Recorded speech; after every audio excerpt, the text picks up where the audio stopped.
الحمد لله وحده والصلاة والسلام على من لا نبي بعده. السلام عليكم ورحمة الله وبركاته.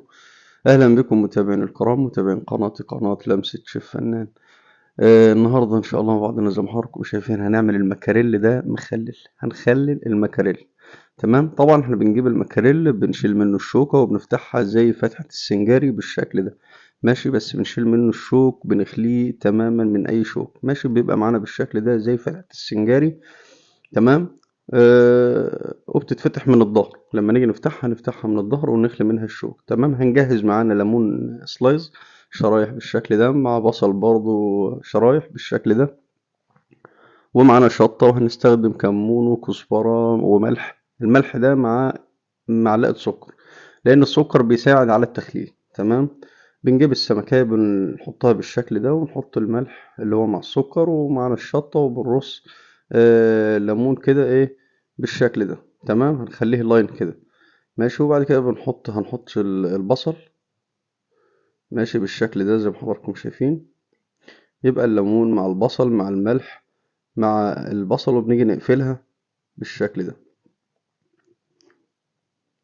وشوية ملح من فوق.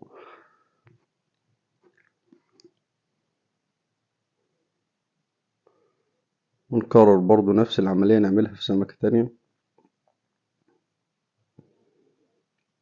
ما نكترش الملح كتير قوي، لان احنا هنحط من جوه ونحط من بره علشان ما تملحش معانا.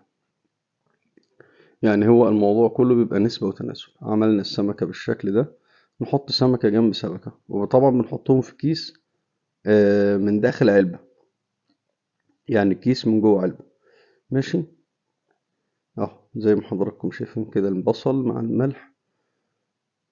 تمام. طبعا البصل ده هيدي معانا تيست مع الليمون، هيدي معانا مع الشطة بسيط. شطة ما تكونش كتير، ولو مش عايزين تحطوا شطة عادي مفيش مشكلة، على حسب يعني ايه، زي ما تحبوا يعني. ماشي. هنرصهم كده جنب بعض، واحدة جنب واحدة، وطبعا هندي عليهم من فوق ملح.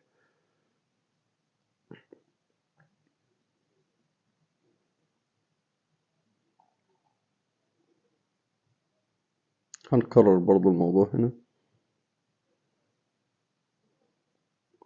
هنا بقى معانا شوية، معانا كمون، معانا كزبرة، ده هنرشهم كده عليهم ايه من فوق.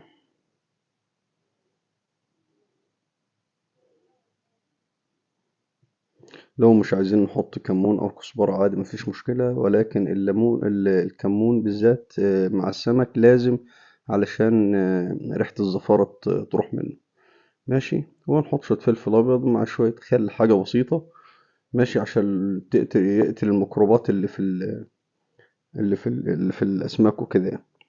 تمام. عملناهم بالشكل ده، ونضغطهم، وبندي رشة ملح لو محتاج ملح، بندي ملح كده من فوق. ونقفل الكيس ده كده، نقفله قفلة كويسة. ماشي. هنقفل الكيس بالشكل ده، وبنسيبه 3 أيام، 3 أيام أو 4 أيام عادي، مش مشكلة. طلع معانا غسلناه بالشكل ده. ماشي. ونحطه في مصفى يتصفى من ده كده بعد ما تخلل. تمام. هنلاقي اللحمة بتاعته شدت شوية. تمام. هنيجي بقى نعمل له المارينيه بتاعه. المارينيه بتاعه هيكون مستردة، دي مستردة ديجون، او لو ما عندناش ديجون متوفرة ممكن المستردة التانية العادية عادي. ماشي. مع شوية كزبرة، مع شوية ملح، مع شوية فلفل أبيض، مع سنة شطة. ده المارينيه. وهنضيف له شوية مية. تمام. هنحط بقى، نعمل نفس اللي عملناه في الأول. هنحط بصل، وهنحط ليمون من جديد، لأن البصل التاني والليمون التاني اللي عملناه في الأول ممكن تكون هتبقى فيه ريحة زفارة، فده هنعمل بصل من جديد يعني. تمام. بصل وليمون من جديد، ونحط شوية مارينيه زي كده بالشكل ده. ممكن لو طلع مالح أو حاجة منكم، أو زودتوا الملح، المارينيه ده تعملوه من غير ملح. المارينيه ده ما بياخدش ملح، لأن هو كده كده أصلا يعني اوريدي السمك واخد ملح. ماشي. خلينا بقى بالشكل ده كده. احنا عملنا، هيقعد يوم بقى تاني في المارينيه. هيقعد يوم في المارينيه. طلعناه بعد ما طلع بقى بالشكل ده. تمام. حطينا المارينيه، شوية المارينيه الباقيين. طلع معانا بعد يوم. طبعا احنا عملنا يوم في المارينيه ده، طلع معانا بقى بالشكل ده ورصه بالشكل ده. أشكركم شكرا جزيلا. أتمنى